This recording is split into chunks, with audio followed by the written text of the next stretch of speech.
Adana presents Fowl Play, an adventure for Dungeons & Dragons 5th edition.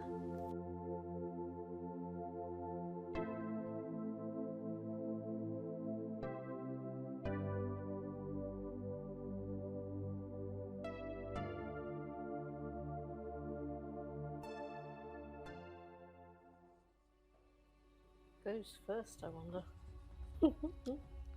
First up is Fume, Okay. and I'm actually Got gonna a great big tiger go. thing in front of me who just very rudely tried to swipe at me. Except he's not very good at it. Rude. I know, it's terribly rude. Never mind that I stabbed him in the back. So I'm going to stab him again. So I've got We're going to stab 2 him again. attacks. And I'm going to do some stunning strikes as well, I think. Okay. We'll go attack by attack. So he needs to do a con save against a stunning strike. Oh, That And the attack is ooh, nice, not 20. But biscuits. yeah, so a total of 23. Yeah, he's fine. That's a key point wasted. That is 16 to hit. That hits. Damage from the sword is going to be 8 piercing. So yeah, he stabs him in the. I suppose he aims for the ribs, I guess. Yeah. Attack number 2 goes for the other ribs. That's cocked. Oh, is a 19 total. Damage from that is again 8. And I'm gonna. Oops. Yeah, we're gonna do stunning strike again. Yeah. Oh, come on. Yeah, con save. Oof. He's failed. Yeah, that's a 9. Yep, he's failed. Right, so he's stunned. Cool. As you hit him, first it reels back slightly. The first stunning strike, he seems to just shake it off and then keel over slightly as your what weapon are you using? Is it like Katana, short sword. yeah, my bad. Yeah, as the katana slices across him, you see him bend in on himself slightly, and just as he regains his posture, you hit him again, and he tries to dodge out of the way and fails.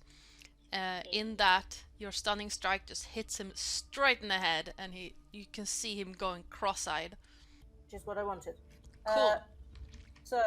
We're gonna do flurry of blows as well. Oh, nice. So that's another key point. So I can just see him trying to beach flap. Yeah, yeah, it's we beach are slapping flapping. with wings. Yep, we're going to flap. You're gonna flap. Oh bother. Flap number 1 is a dirty 20. Yeah, that hits. And the damage is 6 bludgeoning. No, wait, 6?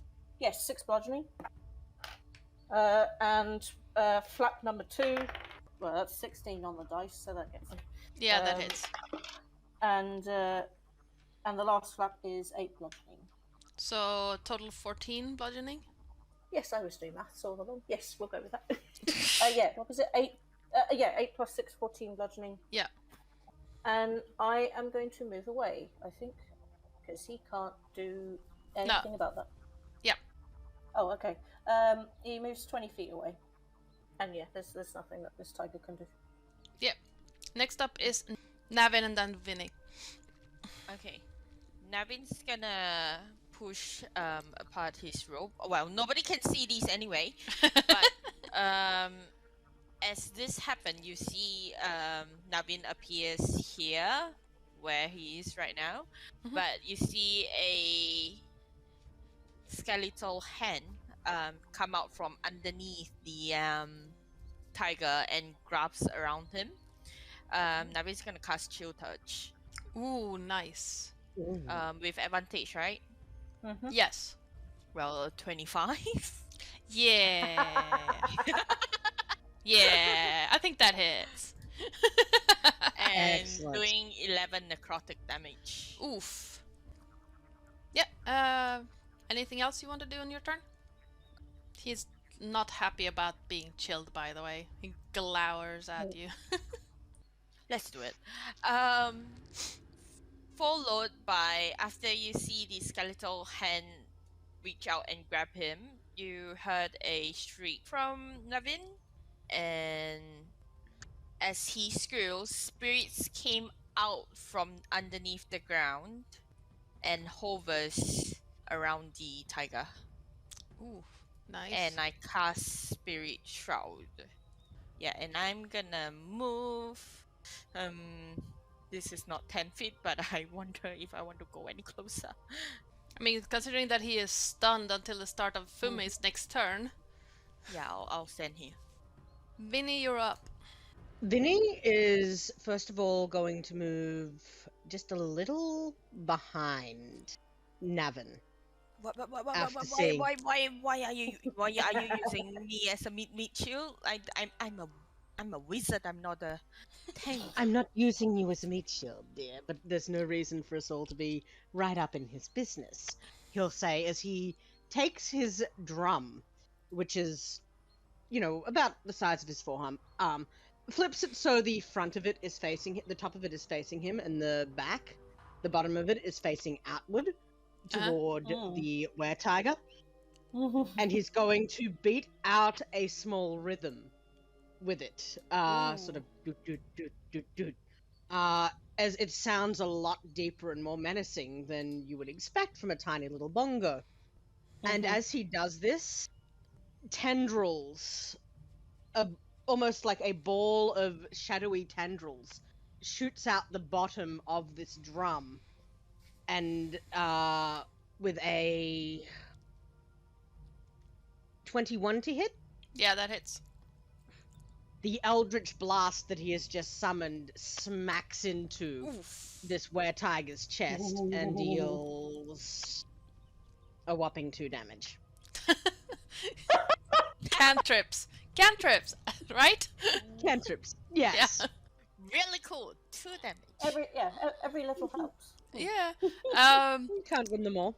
As you see the tiger reeling from the force of the Eldritch Blast, not so much the damage of it, Fume, you hear rustling behind you. Oh boy.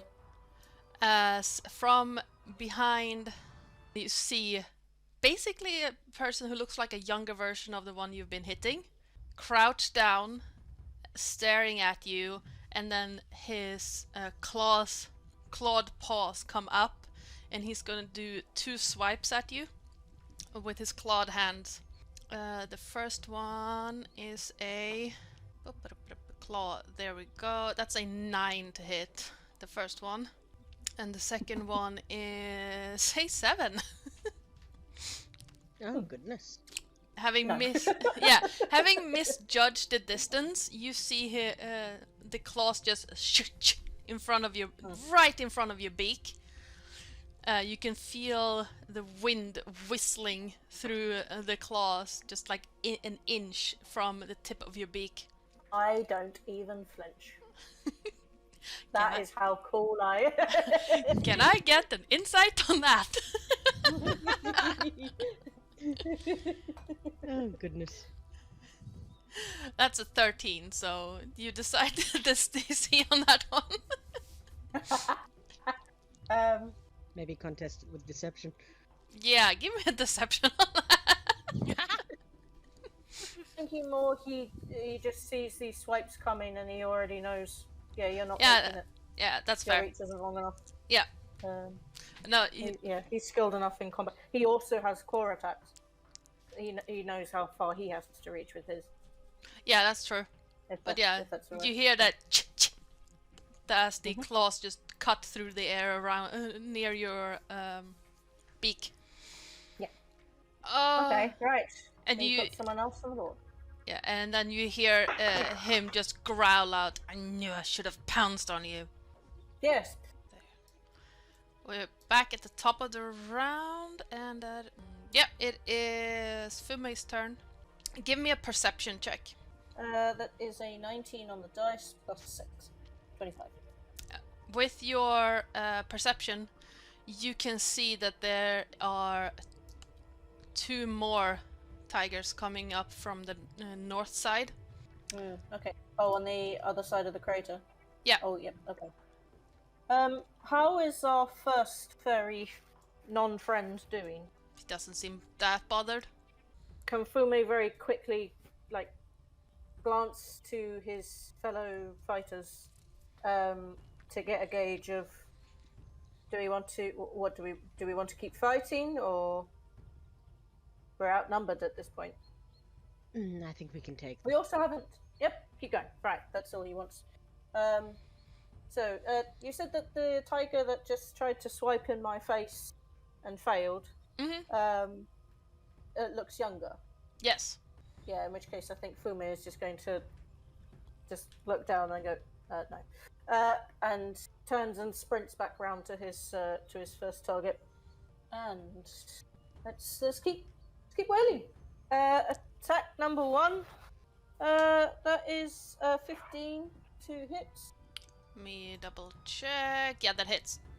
Now let's we're going to do stunning strike again to con save. Yep. Which That's will a be 10. normal. Okay, right, he's still stunned then. Yeah. So that's the stunning strike continues until the end of my next go. Attack number 2 is now going to be with advantage. What was the damage? Oh, sorry. On the first? 8 piercing, 3 plus 5.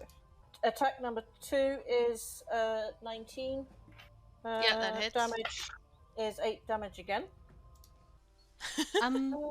Adana, can I ask a clarification question? Sure. If I have an item that is part metal and part not, such as a dagger or a rapier, Yes.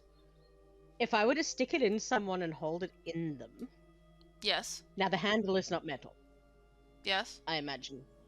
If I were to stick that in them and hold it there, and then cast heat metal on my next turn, would I also take the damage? No. Excellent. That's all I wanted to know.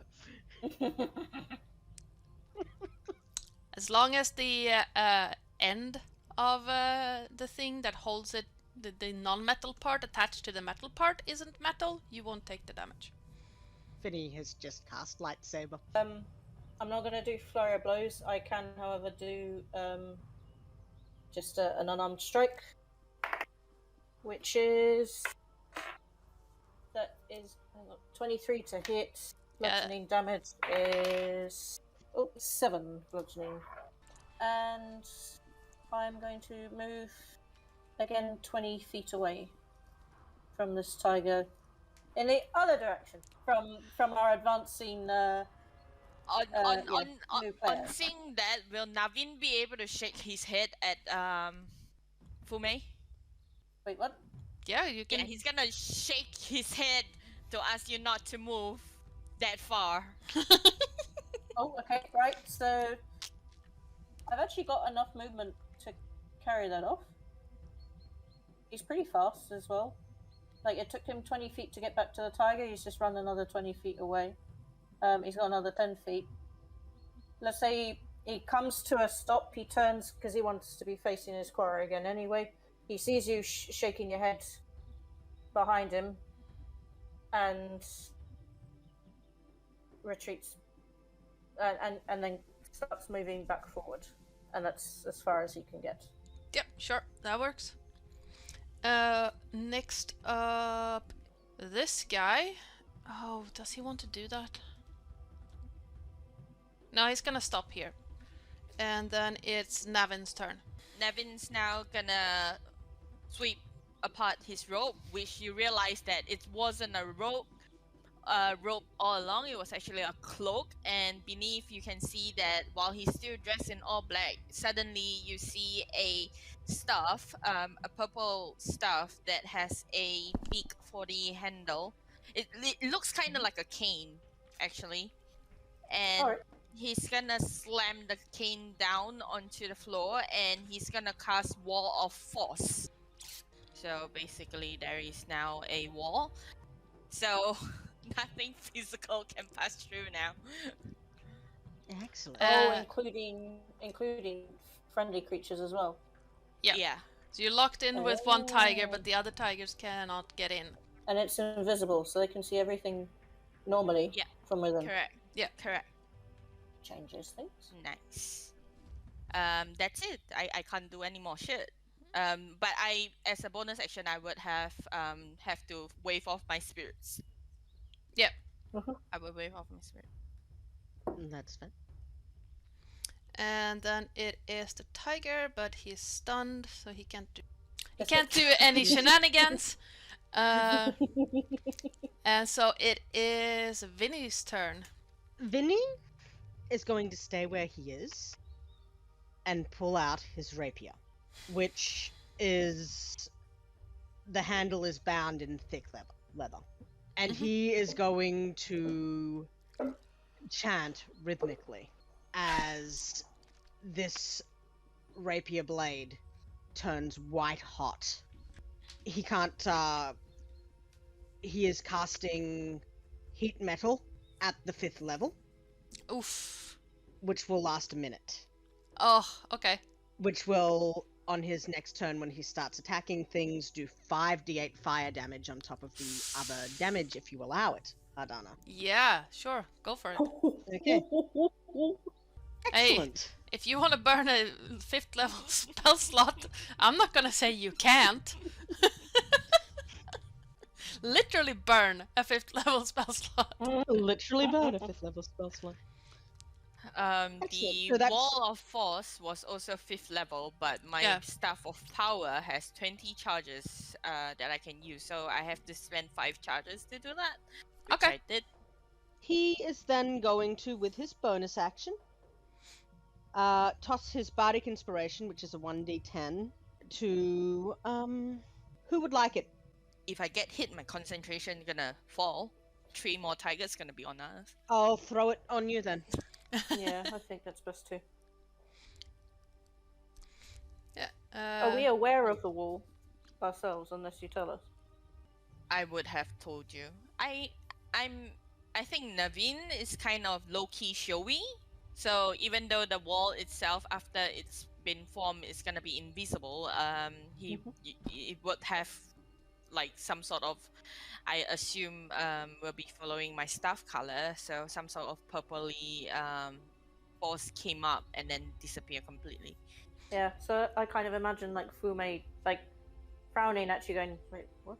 And him moving towards you, and then the minute he's in behind the spot you wanted, woof, up it comes. Yep. Right behind him. That's cool.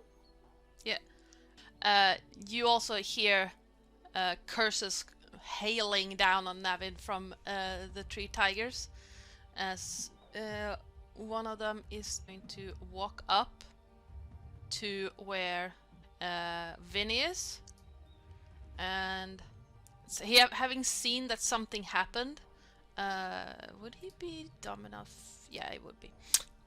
He is going to try and take a swipe at Vinny with his claws.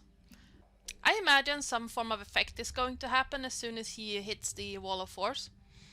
You know, like, I don't know if you guys watch Hunger Games, but when when you hit the side of the force field, I feel like that's gonna be what it is. I haven't. Like a wave ripple. Hunger yeah. Games over. Okay. Okay, so he.